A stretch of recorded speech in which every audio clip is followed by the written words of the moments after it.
प्रेमिका से अलमारी में, बसवारी में, चाचा अपने घर के बहुत बड़ा आड़ी बाड़ी में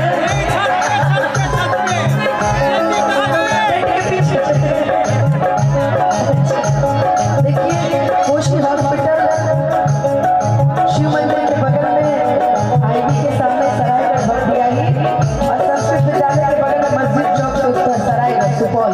किसी कोई तरीके की बीमारी हो कोसी हॉस्पिटल में संपर्क कर ले, ठीक है। लेकिन अभी बात कहाँ मिलने गए, एगो आड़ी बाड़ी में, एगो टेंट के पीछे, एगो बसवारी में, और आप लोग कहाँ मिले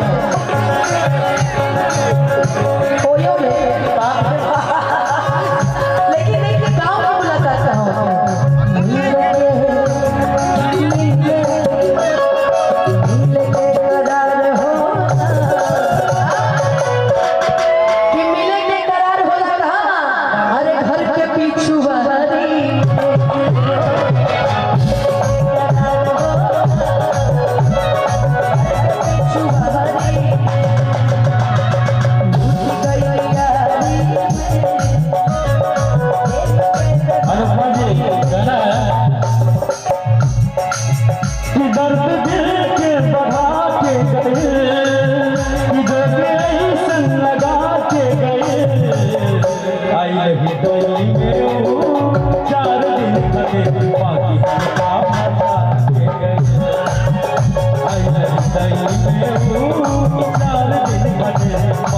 I